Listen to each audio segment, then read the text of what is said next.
Assalamualaikum warahmatullahi wabarakatuh. Kembali lagi dengan Ibu Rahmi Fitri SPD dari Man 1 Tanah Datar, Sumatera Barat.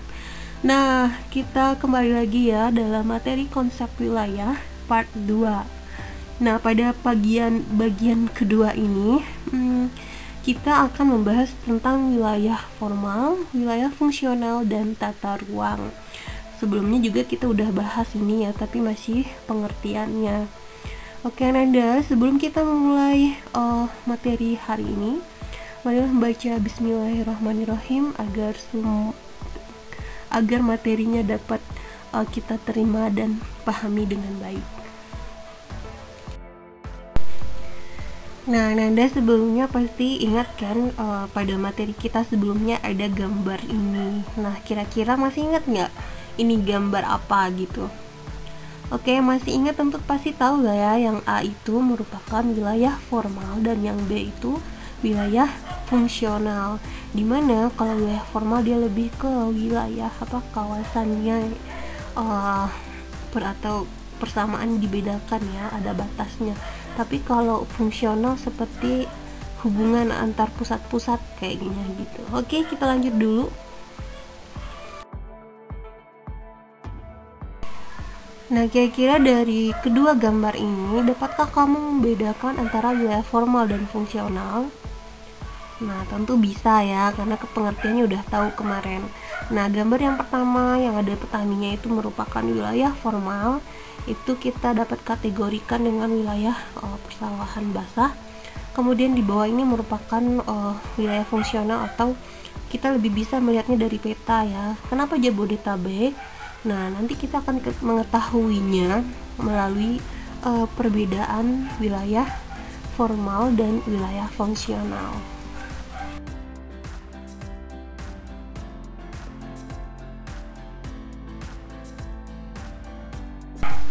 Nah, untuk membedakan wilayah formal dan fungsional tadi, biar lebih jelasnya, mari kita beranjak dari karakteristik wilayah formal itu sendiri. Nah, wilayah formal itu disebut dengan uniform region atau wilayah yang sama ya, punya homogen. Yang kedua itu kawasan tersebut memiliki ciri yang seragam atau homogen tadi. Lalu region wilayah formal itu dia bersifat statis. Karena sifatnya yang statis, wilayahnya itu pasif. Pasif maksudnya apa? Ya dia wilayahnya tidak akan bisa berubah pun bisa lama ya. Nah, kemudian aktivitasnya juga gitu aja di kawasan itu, lebih ke tidak terlalu banyak interaksi. Nah, umumnya ini terletak di kawasan pedesaan. Lalu apa contoh wilayah formal? Nah, wilayah formal kalau diberi contoh berdasarkan kriteria fisik itu contohnya adalah wilayah pegunungan kapur, wilayah iklim dingin, wilayah vegetasi mangrove. Nah, itu berdasarkan kondisi fisik ya. Namun ada juga contoh wilayah formal yang kita lihat dari kriteria sosial budaya. Misalnya ada wilayah suku Asmat, wilayah suku Minangkabau misalnya ya, kemudian wilayah industri tekstil, lalu ada wilayah Kesultanan Jogja dan wilayah pertanian sawah basah dan lain-lain. Nah, jadi dari sini dapat Anda lihat gambaran dari yang wilayah formal ya.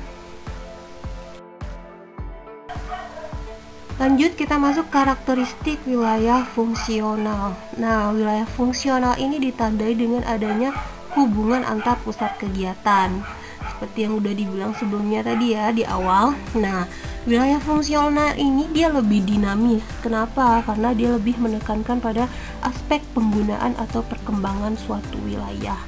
Nah, di dalam wilayah fungsional itu ada 4 unsur penting ya. Apa aja? Yang pertama, adanya arus barang, ide atau gagasan dan manusianya. Yang kedua, node atau noda atau pusat ya, yang menjadi pusat pertemuan arus tersebut secara terorganisir. Makanya pas gambar di awal tadi yang pernah ada muncul di pembelajaran kita sebelumnya, makanya seperti garis antara pusat ke pusat ya. Kemudian adanya wilayah yang makin meluas. Lalu adanya jaring-jaring rute tempat berlangsungnya tukar menukar. Nah, itu 4 unsur penting yang ada di dalam wilayah fungsional. Dan wilayah fungsional ini dia terkait dengan interaksi yang berlangsung, baik interaksinya itu bersifat fisik maupun sosial.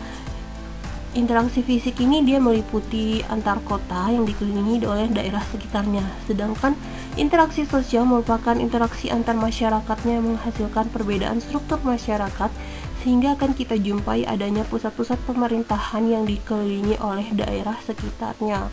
Dan ini sesuai dengan tadi contoh gambar kita peta Jabodetabek ya. Nah, ini sama sekali sama ya peruntukannya gitu. Ada pusat-pusat pemerintahan dan saling keterhubungan antara pusat-pusat kota yang ada di Jabodetabek. Kemudian ciri atau karakteristik wilayah fungsional lainnya itu dia disebut dengan nodal region ya, tadi wilayah pusat. Kemudian wilayahnya ini bersifat aktif. Kenapa? Karena tadinya adanya interaksi ya tadi. Nah, contoh dari wilayah fungsional ini seperti tadi kita bilang ya, Jabodetabek, di mana dia secara fisik memiliki kondisi yang berbeda atau heterogen.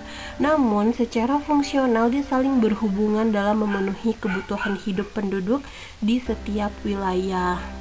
Kemudian contoh lainnya misalnya kota, kecamatan, kelurahan yang secara fungsional saling berhubungan. Misalnya dari desa kita bisa berhubungan dengan pusat kota, kemudian pusat kota dia berhubungan nanti dengan kecamatan, kelurahan, misalnya ada urusan apa gitu langsung ke kecamatan, ada urusan apa lagi ke kota. Jadi ini lebih bersifat ke fungsionalnya.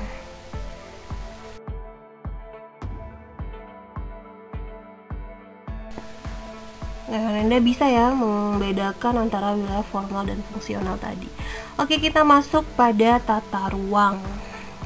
Tata ruang ini merupakan wujud struktural dan pola pemanfaatan ruang baik yang direncanakan maupun yang menunjukkan adanya hierarki dan keterkaitan pemanfaatan ruang.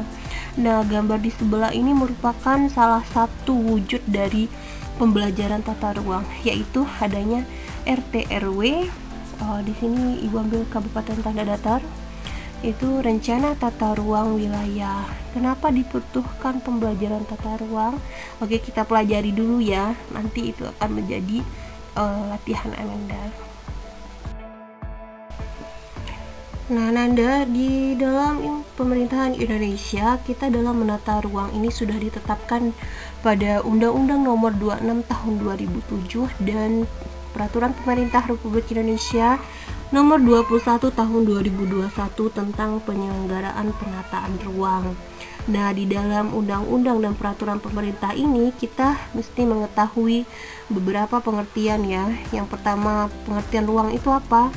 Nah, bisa dilihat di slide itu wadah yang meliputi ruang darat, laut, udara, termasuk ruang di dalam bumi sebagai satu kesatuan wilayah, tempat manusia dan makhluk lain hidup yang melakukan kegiatan dan memelihara kelangsungan hidupnya. Kemudian yang dimaksud tata ruang adalah wujud struktur ruang dan pola ruang. Kemudian yang struktur ruang itu adalah susunan pusat-pusat pemukiman dan sistem jaringan prasarana dan sarana yang berfungsi sebagai pendukung kegiatan sosial ekonomi masyarakat yang secara hierarkis memiliki hubungan fungsional. Lalu ada pengertian pola ruang yang merupakan distribusi peruntukan ruang dalam suatu wilayah yang meliputi peruntukan ruang untuk fungsi lindung dan pertukaran ruang untuk fungsi budidaya. Kemudian ada pengertian penataan ruang, yaitu suatu sistem proses perencanaan tata ruang, pemanfaatan ruang, dan pengendalian pemanfaatan ruang. Lalu ada pengertian penyelenggaraan penataan ruang adalah kegiatan yang meliputi pengaturan, pembinaan, pelaksanaan, dan pengawasan penataan ruang. Oke, nah ini semua istilah ini Anda silahkan kuasai ya, karena ini merupakan salah satu materi yang perlu dipahami untuk tata ruang. Nah, ini contoh peruntukan ruang ya, yaitu untuk kawasan pemukiman, perdesaan, perkotaan, kawasan tertentu, ada kawasan prioritas dan kawasan strategis. Nah, lalu mengapa perlu adanya penyusunan tata ruang ini ya? Nah, ini silahkan Anda jadikan tugas dan carilah sumber-sumber referensi ngapa sih kita harus belajar tata ruang dan kenapa perlu penyusunan tata ruang itu. Oke, ini ada kata-kata yang memotivasi ya dari Arthur Wellesley, yang mana katanya orang bijak belajar ketika mereka bisa, orang bodoh belajar ketika mereka terpaksa. Jadi silahkan jadi orang yang bijak selagi kita masih bisa untuk belajar ya. Oke Nanda, terima kasih atas perhatiannya. Semoga materi hari ini dapat lebih memahami Ananda mengenai wilayah formal, fungsional, kemudian tata ruang. Dan silahkan bikin latihannya di buku latihan. Jangan lupa like, subscribe, and share kepada teman-temannya. Siapa tahu ada yang membutuhkan materi ini. Oke, sampai jumpa di materi wilayah selanjutnya. Assalamualaikum warahmatullahi wabarakatuh.